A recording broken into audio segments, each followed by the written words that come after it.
Ohio State spring game is one more chance to compete and finish spring ball the right way.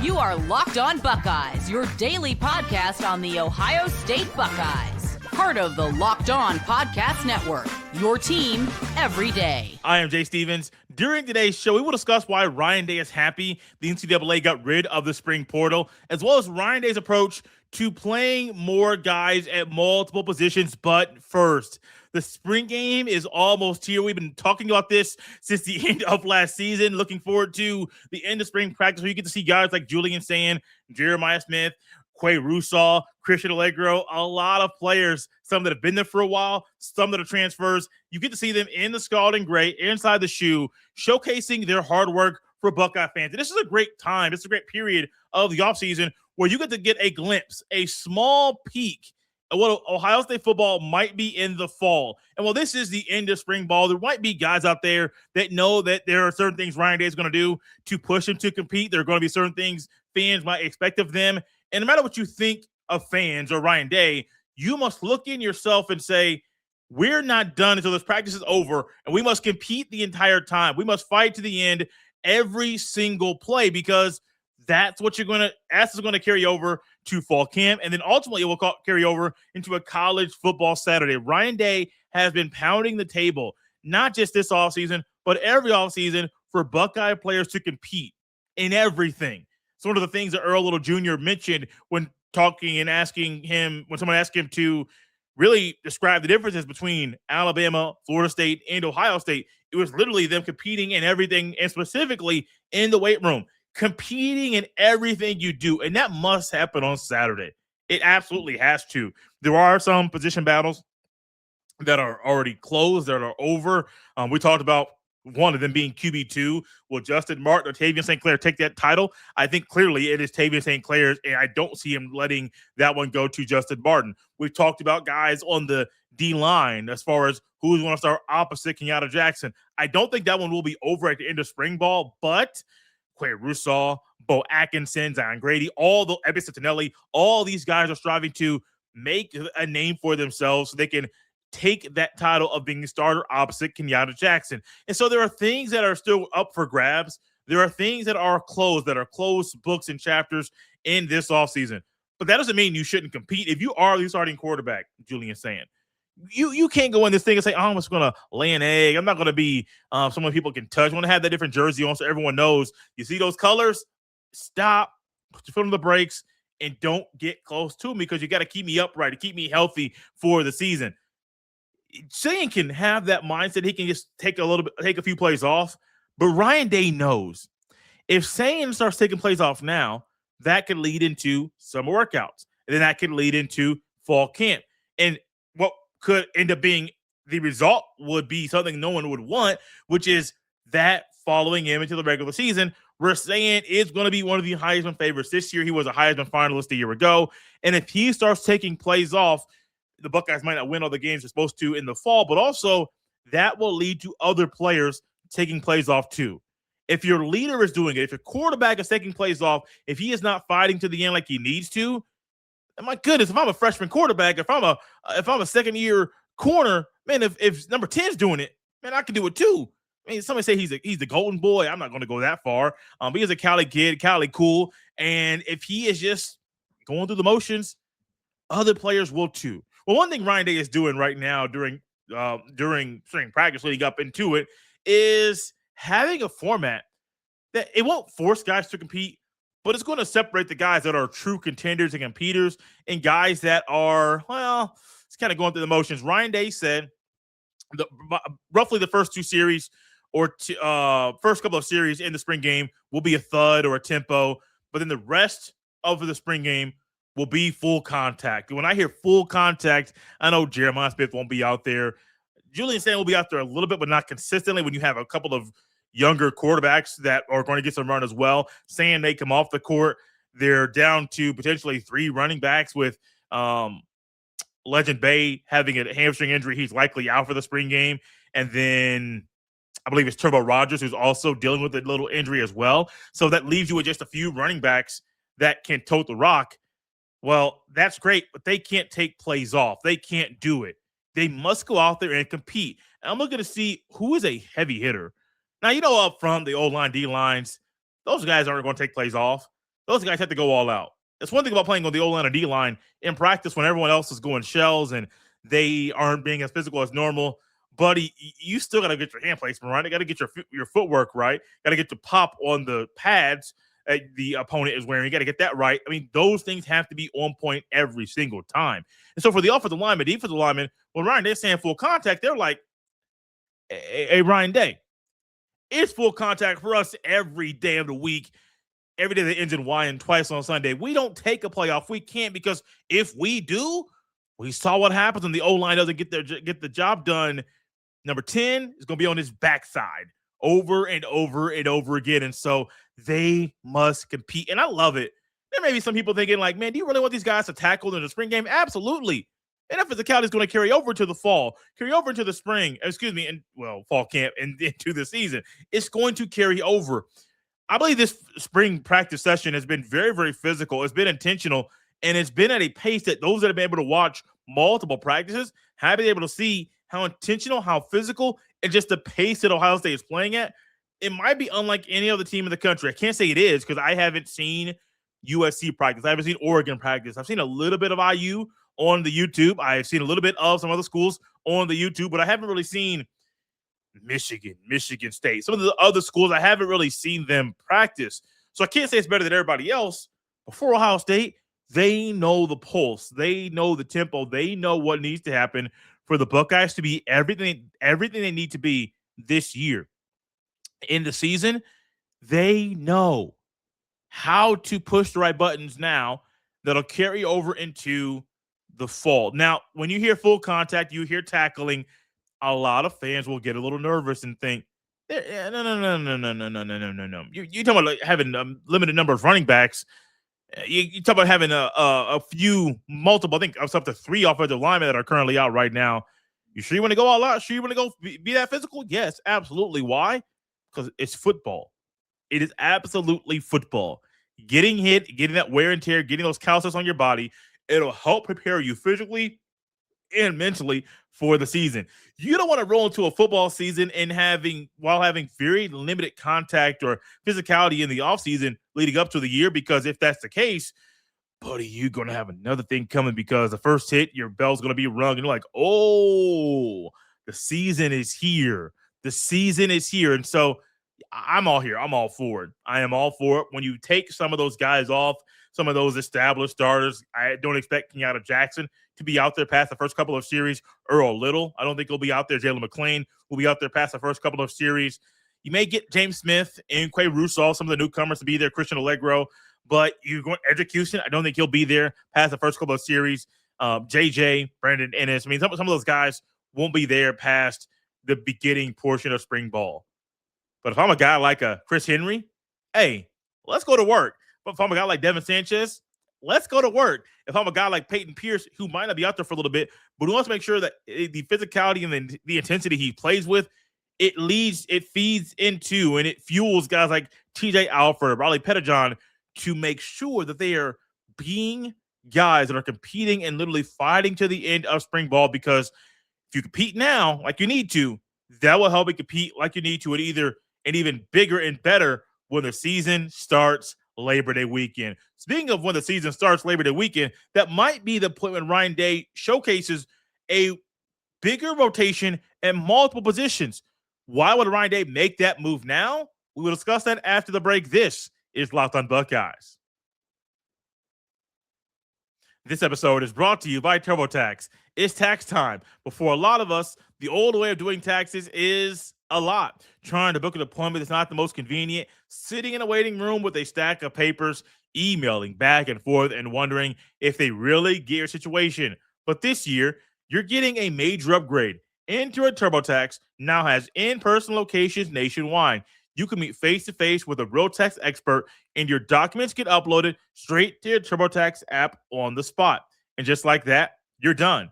Your TurboTax expert works to get you every dollar you deserve. while you get real-time notifications as you go about your day. It's the relief of walking in and meeting a real person and walking out knowing your taxes are being handled right. Head to turbotax.com/local. Once again, head to turbotax.com/local to find a store near you and book your appointment today. Thank you for tapping in Locked on Buckeyes, for making this show your first listen of the day. Get Locked on Buckeyes ad-free with the Everyday Club, plus members-only Discord access and more. Join the fun at lockedonbuckeyes.supercast.com or tap the link in the show notes to learn more. Ohio State has been very, very fortunate to have some rotations that have been very beneficial. On the D-line, think specifically a 3-man rotation, maybe a 4-man throughout the year is great. You can keep some of the older guys like a Jack Sawyer and a Jalen Tuimoloau fresh for the postseason. And then when they get into the playoffs, what do you find? The top 2 guys rarely came off the field. Well, Ryan Day knows there's a time and a place for everything. There's a time to play your top guys and to lean on them.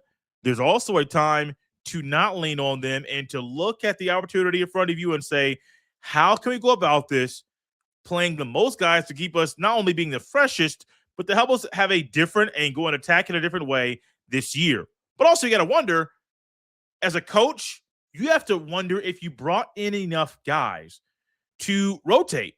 Receiver is the obvious spot where Ohio State in any given year can play at minimum 4 guys. There might be a 5th on a great year, but most of the time you're going to be playing roughly 4 guys. Well, Ryan Day is realizing Ohio State at receiver specifically probably has at least 5 guys right now that can play. Chris Henry, Jeremiah Smith, Brandon Inniss, Kyle Parker, Devin McEwen. I said probably because Chris Henry hasn't played a college football Saturday in the Buckeye uniform. However, based off things that we have seen and heard during during spring practice, it's very, very clear that not only does he have the NFL DNA, but he also has the physical makeup and attributes and the talent to play football and to start on day one. And so Ryan is looking at the receiver room, and he is saying that there's a good chance that the Buckeyes will probably rotate receivers more than in recent years with how many guys they have that have stepped up over the past few weeks. And Ryan Day left us with this quote: if guys deserve to play, they're going to play, end quote. And when I think about that very line there with guys deserving to play, they're going to play, that's just not linked to the receivers. That's linked to other positions. If Legend Bay has proven he's deserved and earned the right to play, he's going to play. There could be a spot where Ohio State plays 4 running backs, 2 are the primary running backs that Ohio State needs. Jacoby Jackson, maybe your short yardage back, or really a guy that could be able to fit in tight quarters.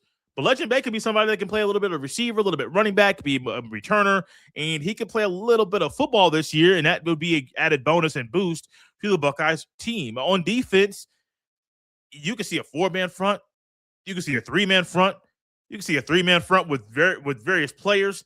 You can see Qua Russaw on one side and Kenyatta Jackson on the other. You can see Kenyatta at the 3 tech and Qua Russaw outside of him. I mean, there are so many opportunities for Ohio State this year to lean into rotating players, because as they lean into it, it's going to give Ohio State the upper hand. And this is how Ryan Day wants to build a roster every single year. It doesn't matter if it's 2026 or 2027, or maybe if it was 2022.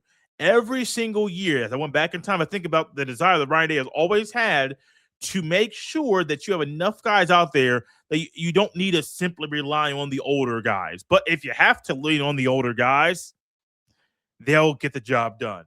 But I truly think this could be a year where you could see them rotating at corner. I see Levi Roker playing and maybe rotating with any of these guys, Jalen McClain, Earl Little Jr., or Terry Moore. Levi Roker has earned the right to play. At corner, you can see Jermaine Matthews, Devin Sanchez, Dominic Kelly, possibly Cam Calhoun. I mean, you could easily see those guys potentially playing this year. At linebacker, I mean, how many do you want to list? Christian Allegro, Peyton Pierce, TJ Alford, Raleigh Pettijohn, Garrett Stover.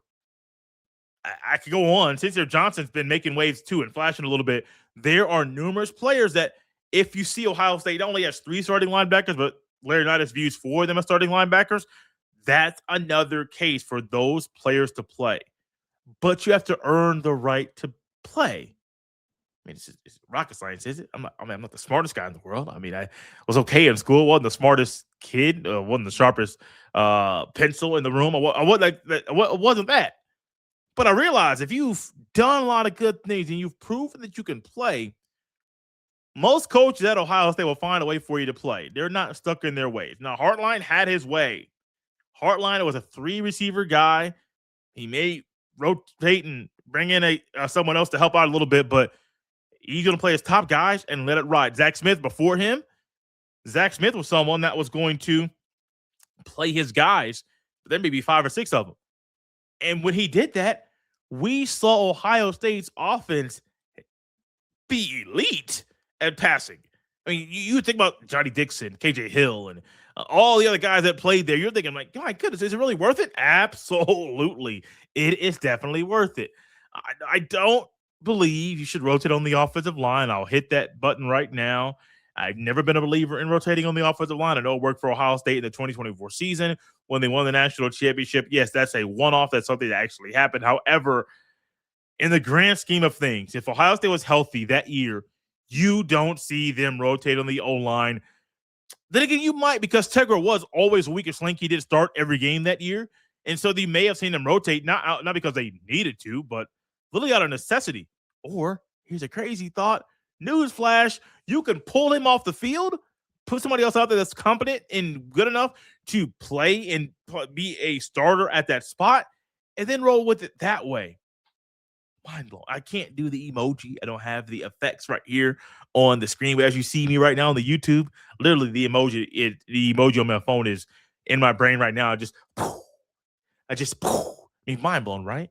Not smart. I am smart, but oh my gosh, I'm just not the guy that's going to be doing things that's going to blow your mind like that. But Ryan Day must look at these players while consulting with their position coaches and saying, how many guys do you have that you believe deserve to play? If Lachlan has 5, how does Ohio State utilize them? If Hankton has 5, I think there's a scenario where you can play 5 receivers this year. Maybe not all at one time, but you could play 5 receivers. You must figure out how to work with the guys that you have, push the guys to get better, and then once they deserve to play, you play them. Sometimes it'll be on special teams. Sometimes it'll be with the regular 11 on that side of the ball that they play on. Whatever the case may be, you have to play them. Not just because they deserve to play, but it's going to make you fresher. It's going to make you a better football team, not just in the current season, but in the next few years after the one that was about to get kicked off. Speaking of getting kicked off, normally there is a kicking off of the spring portal window at this time of year, but the NCAA said, no more.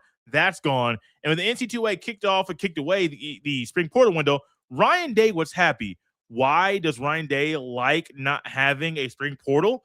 We'll dive into that after the break. This is Locked on Buckeyes.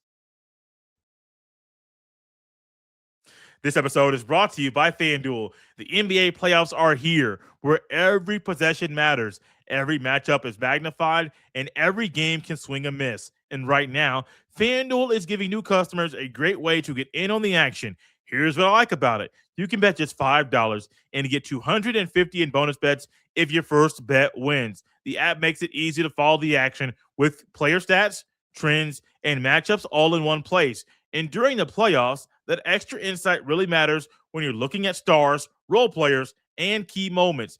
It just makes the entire playoff experience more engaging from start to finish. Head to FanDuel.com to get started. Once again, head to FanDuel.com to get started. That's FanDuel.com. FanDuel, play your game. Thank y'all for tapping in Locked on Buckeyes. If you're making this show your first listen of the day, remember, Locked on Buckeyes is always a part of the Locked on Podcast Network, your team every day. And as Ohio State is working towards getting the team ready for the spring game on Saturday, there's going to be excitement in you. There's excitement in me. There's excitement in the players. They are not only finishing this grueling portion of the offseason, but also that they get to play in front of Ohio State fans. Well, last year, there was the portal that opened up after Ohio State's spring game, and it allowed Ohio State to reevaluate the roster, to look out there and see players that are in the portal, and to see if there are any players out there that they could add at this point of the offseason to help make the roster stronger. And you would think, yes, there's absolutely a player or 2 or 10 that could be out there in the portal in the spring that could make the roster better. Well, last year, I don't believe Ohio State brought anybody in. If they did, it was 1 or 2 guys, but it wasn't a 5 or 6 year group of players that came from the portal in the spring. Well, this year, there is no spring portal. It opened up in January. It opened up, I believe, January 2nd through, I think, the halfway point of January. I don't like that it opened in the season or even on the 2nd of January, but that's where the NCAA wanted to put that portal, where this year they've taken it away. And I am with Ryan Day. I like not having it. I like not having a spring portal window. I think, as Ryan Day would say, it does avoid the roster uncertainty and any other NIL negotiations that would happen now. It kind of eliminates those now. There may be some agents and some players that are trying to reevaluate their own NIL situation right now, and Ryan Day can, depending on the contracts and depending on how things are going in-house, can just shut it down or engage in it, and that's up to him. But not having a spring portal window is great. It is absolutely great. Knowing that spring ball is done and your roster is complete, that's going to make Ryan Day's job a little bit easier. Not overall easier, but a little bit easier, because now he can look out there and say, we have everything we need to move forward. But I think it also made Ohio State be very intentional and very calculated in their moves a few months ago when the portal opened in January, because they knew this is it. This is all we got.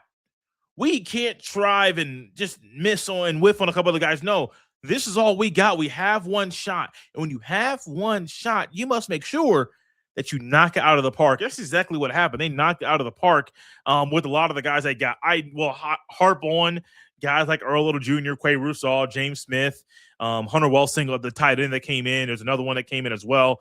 But overall, they knocked it out of the park. Even when they lost 30 players, over 30 players from last year's team went to the portal, you would think, man, Ohio State's lacking. No, actually, I think the roster is stronger now than it was before the portal opened. And it's because of Ryan Day's activity in the portal in January. Now, also, Ryan Day did mention something about the NIL negotiations, and it's a downside of only having one portal window and it not being open right now. The downside is you have one less time to fill any remaining holes on the roster. It's kind of a pluses and minus thing that happens to everything. Yeah, the plus is NIL negotiations. The plus is, the players on the roster. Okay, cool. The minus, if there are any holes right now, buddy, you can't go out there and try to fix them. And I am not a believer, as we have talked on this show about the shadow portal, where players can unenroll from school and then enroll at another school. I am not a fan, and I will never be a believer in tampering. Absolutely not. Yes, I understand that. I'm sure Ohio State does tampering and other schools tamper. Tampering is a part not just of college football, but sports as a whole. In the NFL, they literally opened up and said, hey, there's a legal tampering period where you can talk to other players, but the league year hasn't even started yet. And so they had to kind of reshuffle their calendar to say, this is when you can start talking to people, but your contract cannot go into effect until here. The league year starts here. And they had to rework the wording of their league year to make sure that everything was happening. I like that. I don't like tampering. I believe, there was Damon Williams of Washington. I believe I got his name correct with the correct school. Just signed an NIL deal, a massive one with Washington to keep him there for another year. And then all of a sudden, Lane Kiffin and LSU say, hey, man, we got this money over here for you. You want to come down here to the Bayou? And let me tell you, Damon Williams was trying to leave Seattle to go down there to Louisiana, and he got caught. Washington followed the Big Ten's model, the Big Ten's language in the contract to protect them in these situations. And it did. Damon Williams ended up going back to Washington. So they got bad information and he was being led the wrong way. And he learned his lesson. But also, here's something that's a little bit weird about this situation. Damon Williams has the same head coach, has the same agent as his head coach at Washington. Jed Fish and Damon Williams have the same agent. So wouldn't you think your agent would tell his client, who is your head coach, what you're doing? Bad advice, yes. But the adults in the room have to look at the youngsters and the players and say, am I leading this man in the wrong way? And if you are, you have to absolutely stop. Don't do it. Don't do it at all. But if I'm Ryan Day, I must continue to do the right thing, which is always look where you currently are, plan in January for the end of spring so you don't have any holes. But there may be holes. I mean, you can't, no roster is perfect. There's always a roster and a team that has a slight hole here or a slight hole there. That is real. But what's also real is that, honestly, this is a better time for the coaches that they're not worried about roster construction and roster management now. They can turn their focus to the recruiting camps and official visit season, which is right around the corner. That's one of the weird things or the odd things about coaching in college football. There really is no offseason. You see your family very little. Not as often. Well, not to say very little. Not as much as you would like. And so when you don't see them as much as you would like, you know what's next. What's next? What's next?